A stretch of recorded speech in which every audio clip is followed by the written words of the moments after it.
Hey everybody, and welcome back to another video. 2 videos in a week. I'm kind of on a roll, y'all. So I kind of already knew that I was going to make this video before I released the last one. I mean, last time I talked about groups that I still liked and loved after my break from K-pop, and I want to give you guys the full update on my life and my taste in music after my break. So today we're going to be talking about groups that I don't really like anymore. I didn't want to start with negativity, so that's why this video is the sequel, but I have to be real, and when it comes to music, I can't like everything. The groups that I decided to put in this video are either groups that have fallen way down in my stan list, groups that I've taken off completely, or groups that are still on my stan list, but I don't listen to them anymore, and you'll understand what I mean when we get there. Of course, this video is not meant to hate on any of these groups or the members specifically, so don't go in the comments and be super nasty. If I see anything that crosses the line, your comment will be deleted and you'll probably be blocked from posting comments on my channel. Even if you're agreeing with me, keep it classy, y'all. But without further ado, I'm super excited to have another video for you guys, and let's just jump right in by talking about group number 1. Tell me what you want, tell me what you need.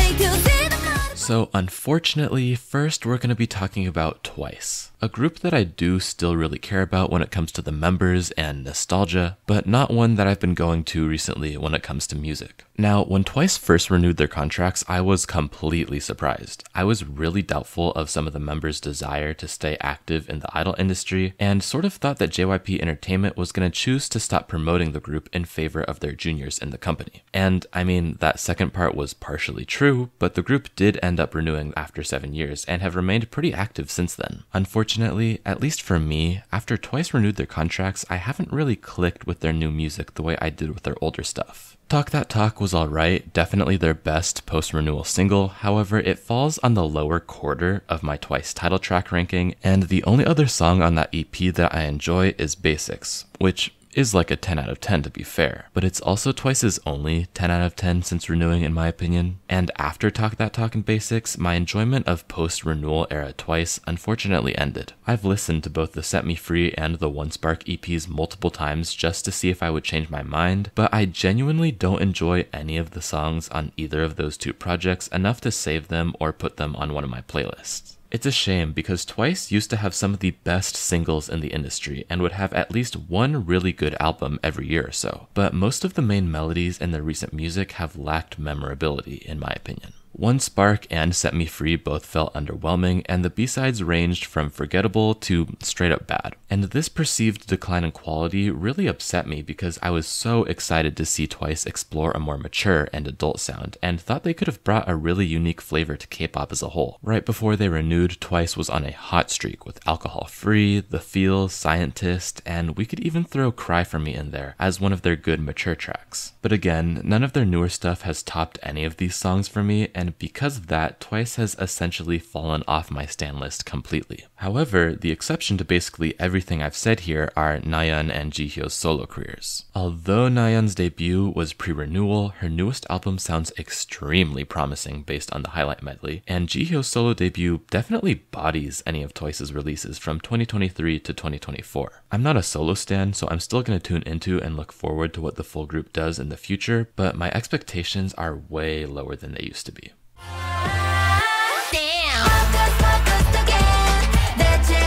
I don't know if you guys remember how much I used to be into Billie, but they were my top girl group at one point, and I used to bring them up whenever I could. I listened to them basically every single day, and they would always be in my most listened to artists at the end of each month, but ever since I came back to K-pop and reintroduced myself to the artists that were on my stan list, Billie's discography has not really hit the same way. And I'm not gonna lie, I definitely saw myself liking Billie less as they started releasing more music, but I didn't think I'd basically stop listening to them altogether. I was still following Billie up until the release of Eunoia, and during that era I realized that I started liking their B-sides less and less with each release. They were really at their musical peak when Suki went viral during Ginga Minga Yo era because that is by far their best album, but each project after that was just slightly worse than the one before, and after I spent some time away from the group, this problem only became more obvious to me when I came back. When I tried to get back into Billie after my break from K-pop, what I realized is how kind of samey their discography began to sound after their first few comebacks. This wasn't a problem in the group's rookie years because Billie's sound and image is still really unique compared to other K-pop groups, but I would say that their musical identity hasn't really developed over time either.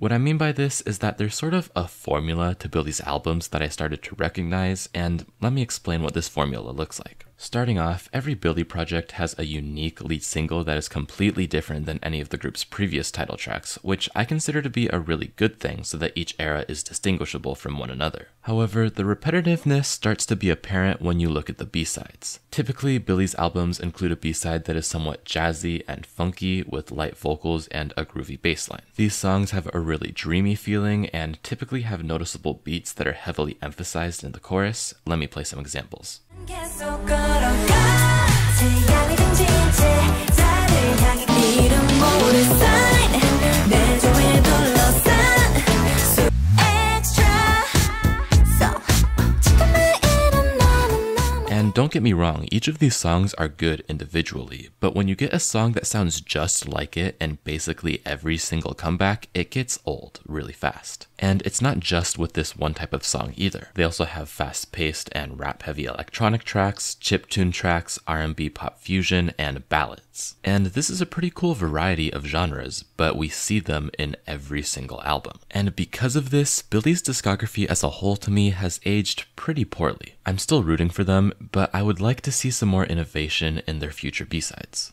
Give a second chance to Cupid 날 믿은 내게. Now, the third group that we're going to be talking about is 50/50, and 50/50 is here for a much different reason than all of the other groups on this list. And honestly, this section is going to be entirely positive, at least when it comes to the group and their music itself. And I'm sure most of you know where this is going. For those of you who don't know, 50/50 is the group that had the insanely viral song Cupid last year, I think it was last year. And this virality was sort of unprecedented in the fact that a group from a smaller company met such sudden success to the point where they charted on Billboard at number 17. And even got a spot on the Barbie movie soundtrack with an amazing song, I might add. However short, their discography is pretty amazing and has remained sounding fresh for all of my streams, but unfortunately I haven't listened to them since the middle of, I think, last year because of the malicious nature of their company. If you don't know, last year the members of 50/50 filed a lawsuit against their company All Art for mistreatment and abuse, among other things, and unfortunately their company decided to countersue, and most of the court decisions have not gone in favor of the members. Honestly, it's been so long since all of this stuff went down, so I'm really not the best source of information on this case, but basically what it means is that the members themselves are not getting anything when you stream their music, and instead the money that is generated from people streaming their music goes to the company and their continued attempts to ruin these girls' lives. Allegedly, of course. Obviously, there's some nuance to this, and I encourage you all to do some research of your own in order to better understand the situation, but personally for me, in almost any situation like this, I'm gonna choose the side of the members themselves instead of the people running their company. There's just always an unfair power balance there, and 99 times out of 100, the company is not the victim, even though that's the narrative that All Art is trying to push. Ultimately, I love 50/50's discography, even though there's only like 6 songs, every single one of them is great, and I wish I could listen to them without a guilty conscience, but instead we have to boycott to support the members.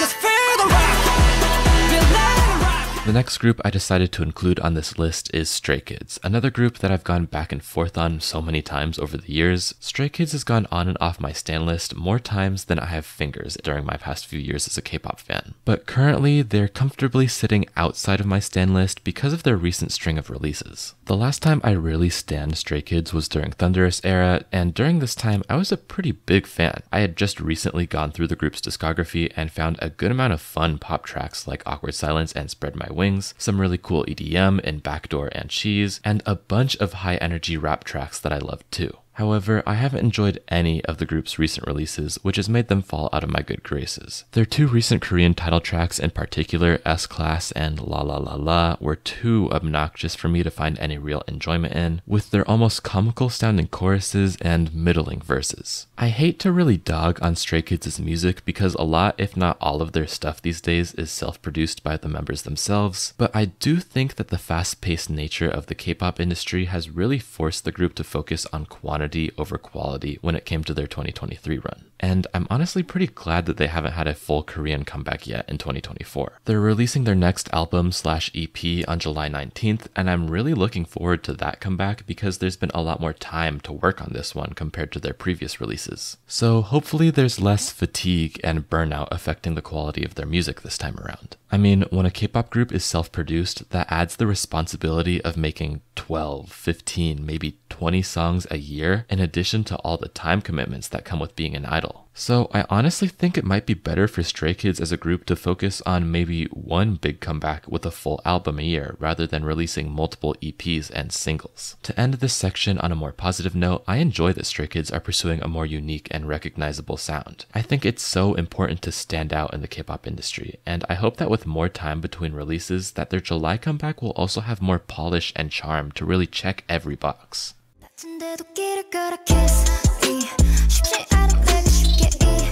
I want everybody to know right now that this section is not an attack on LE SSERAFIM's members, their vocal ability, or their status within the K-pop industry. I think all of the members deserve to be idols and deserve to have successful careers despite what recent hate bandwagons have led others to believe. All I want to do in this section is discuss my recent shift of opinion on the group's musical direction and give some ideas as to how their musical image could be improved on. So let's get into it.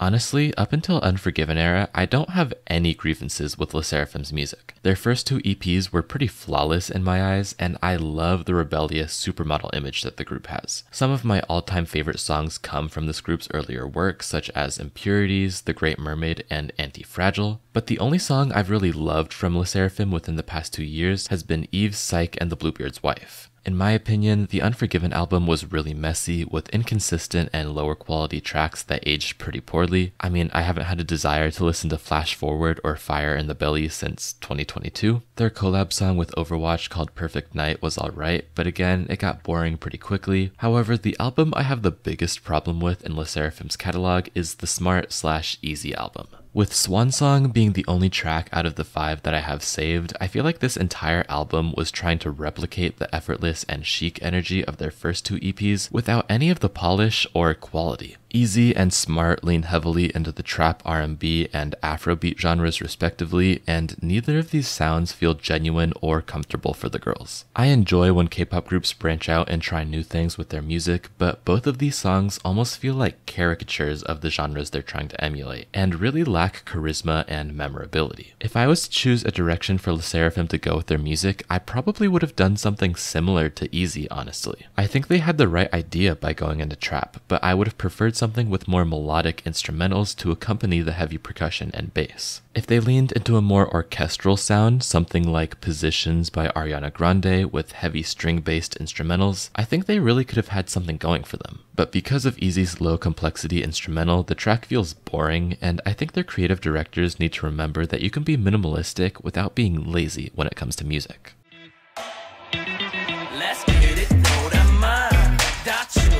So the last group in this video, and the one you've probably all been waiting for me to talk about, is MCND. And yes, it's official.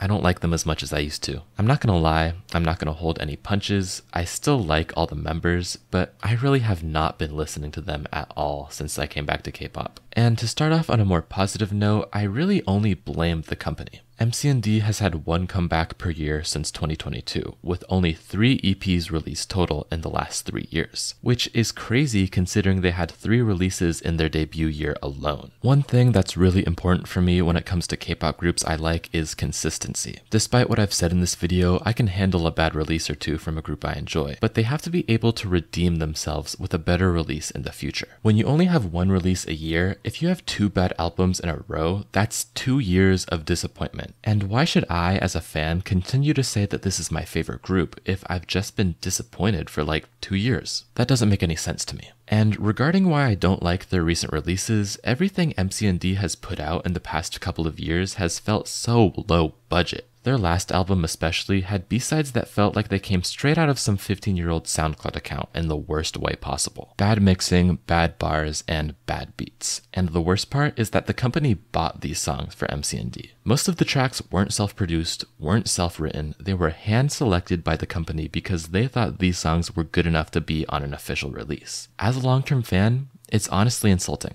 This group deserves more than one release a year, more than the songs they've been getting, and more than the little to no promotions that they've been given. But until that happens, I won't be giving them any more free promotion or streams, because I just respect myself too much as a person to let myself be taken advantage of like that by this company. Love the members, I really do wish the most for them, but I'm done putting more energy into this group than their company is willing to give them. And that concludes this video. I don't know what came over me in that last section, I just got really mad, but I had to let my truth out, okay? Again, no hate to any of these groups or their members specifically, if anything, I just hate their companies. And I really hope you all enjoyed. Honestly, making these last 2 videos has been really fun, and I can't wait to put out more content in the future. If you have any thoughts on what I said in this video, feel free to leave them down in the comment section down below. And also if you have any video ideas, I'm low-key really in need of them. But anyways, thank you all so much for watching. I can't wait to upload again soon, and I hope to see you all there. Thank you all again, and I'll see you in the next one. Peace out.